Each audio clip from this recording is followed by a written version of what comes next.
it's a very quick cursory sort of examination. Doctors are busy. They feel that there may be so many causes, they don't really want to go into it. It's an automatic 2 plus 2 makes 4, whether it makes 4 or not, you know. And that's the end of it. Actually, they look at the 4 and then say it must be 2 plus 2.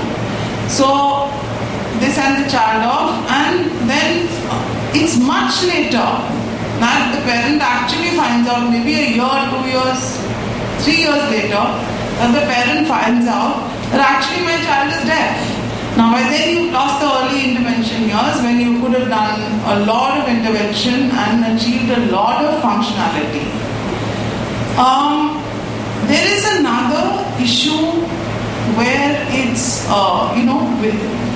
in relation to language with deaf people. So because sign language is, because of the very nature of sign language doesn't use prepositions like at and but and the and, you know. So if I have to say I see you and I say I see, you, it's okay. But if I have to refer to a much more complex sentence, what happens is that it becomes difficult to make that complex sentence without using a lot of connectives which are not used in sign language. Now, the net result is that even when a person is using sign language, or when, and they communicate with someone who doesn't use sign language, but says, okay, you write down what they write, what the person understands, and when the person writes a question, when the doctor writes a question down and says, okay, explain this to me or tell me this, there is a communication gap.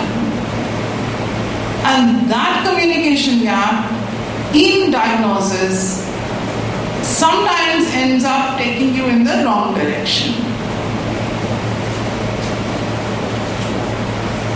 So, I want to share with you that when you have a person with intellectual disability, sometimes it's not possible for this person. This person may also be non-verbal, but verbal also. It's not possible for you to, for example, test their eyes in the way you would test the eyes of any other person who's educated or literate. Just like it's not possible to test the eyes of someone who's illiterate, the same way that you would test the eyes of a person who's literate, because the illiterate person cannot read an alphabet. So you have to have some sort of another chart or something. Now, there's a team of doctors which has been funded by the Lions Club, which developed a particular methodology of teaching of diagnosis, which is particularized to the eyes, which actually encompassed something like about 11 or 12 or 13 tests. Various kinds of different tests had to be performed, and then you would come to an accurate diagnosis of how much vision a particular person had. And the results were astounding. The results were that out of a batch of 200 children who were tested, 132 had a visual, so they needed some sort of visual correction. Now, similarly, when it comes to deaf people, we need to develop some sort, and then after developing, educate our doctors in how to handle the testing and diagnosis of a deaf person when it's not dependent on pure pathology. Sometimes even to get to the pathology, you need to know what pathology to do. No, you can't do everything. So when you go to a doctor, the doctor prescribes perhaps a blood test, perhaps a urine, perhaps a stool, perhaps, whatever. They may say that we need a simple urine stool test, they may say we need a culture. All of this is dependent on how the doctor has dealt with you, what they have found, what they have analyzed, and then they come to a conclusion that I need these tests which will help me to reach a particular conclusion. Now, in the case of a deaf person, this may actually not happen. And therefore, for a proper health checkup, you would probably need some sort of an interpretive mechanism or a package of different kinds of parameters to be tested before the doctor actually makes a diagnosis. Also because very often the deaf person, it's a triangular conversation. So very often when deaf people go into the healthcare system, the person at the other end, the healthcare professional, mostly doesn't know sign language, so they use the medium of the family to interpret what this deaf person is saying. When they do that, then what happens is that there are colorations that happen, and the reportage that comes through to the doctor may not be exact or accurate. It may be a perception of the person, the caregiver, or the person who accompanies the deaf person, which may be conveyed to the doctor, and the net result of it then is that sometimes the doctor is barking up the wrong tree. I mean, it's a completely different problem, and there's a completely different track that's being taken, simply because the doctor wasn't given the right inputs, and it was very difficult for the doctor to decide the right kind of inputs.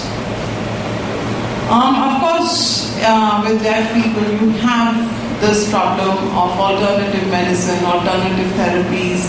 A lot of people will claim that they can cure deafness, that doing all kinds of things will help a person regain their speech, and so on and so forth.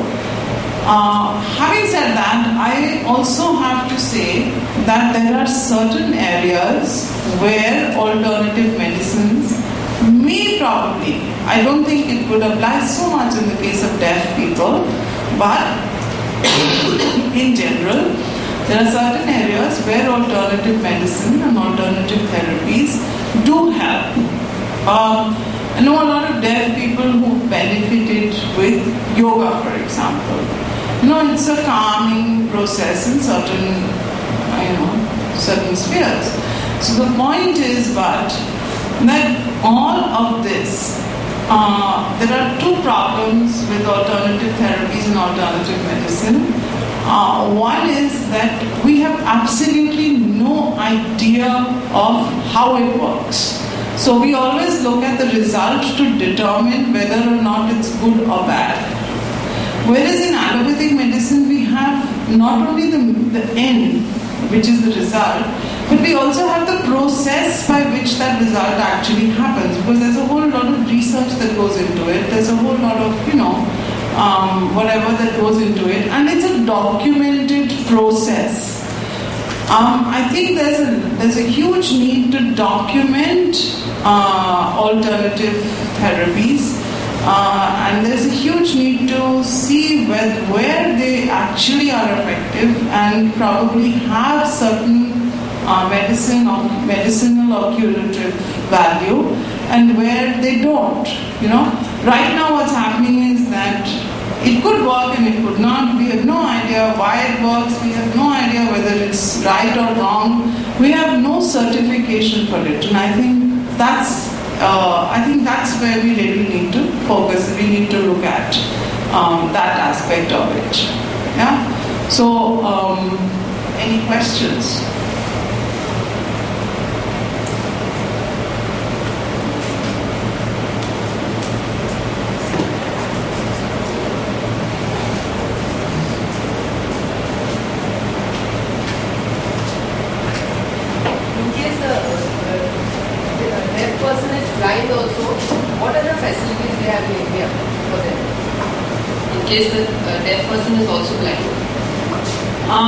There are organizations like, for example, the National Association of the Blind that deal with deaf blindness, or their Sense International, they deal with deaf blindness. The first thing that needs to be done is that this person needs to be taught communicative skills, and obviously, because there is a combination of two disabilities which are both, you can't see and you can't hear, so obviously you're cut off from the rest of the world. it has to be tactile. So you have to learn the tactile sign language. And I've seen some very functional deaf-blind people, but it all depends on the kind of inputs that you give them. These can, you need to ally yourself to an organization, otherwise it becomes very difficult. Yeah, and what you said, ma'am, for deafblind persons in India, it's Sense International, an NGO which is working for deafblind persons across India through partners. We at National Association for the Blind Delhi happen to be a regional learning center on deafblindness. So any deafblind person is free to contact either NAB Delhi or Sense International.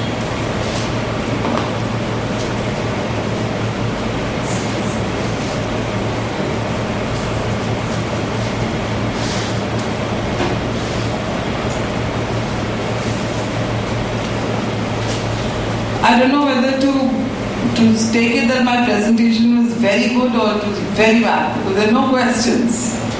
So either I've stunned you because it was so terrible that you're thinking, let's get rid of her now, or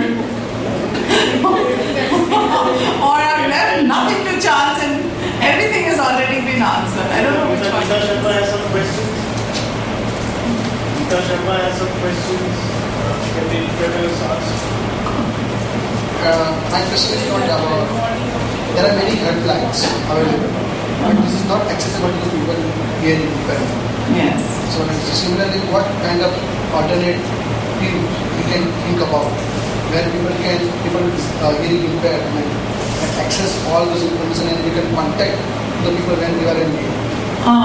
There's a proposal, but it's at the moment in a proposal stage, where what will happen is that a deaf person will text, and that text will automatically be converted to voice for the person at the other end of the helpline. And similarly, the voice answer of the person will be automatically converted to text and sent on to the deaf person. But this is still right now is in the conceptualization stage, and ways and means are being thought of as to how to work it out, because it's a technology that's available and that can actually work. So if a deaf person can text and receive back information in text which the person at the other end receives in speech, then that should really take care of everything. The other way to do it is that if a helpline has a texting facility, then the deaf person can text. The difficulty with that texting is, as I said, that when deaf people text also, it's a little difficult. The person at the other end has to be able to understand what is being conveyed, because the language of the deaf person is very different when it's written down from the normal language that people write down, even when we use shorthand during text messages.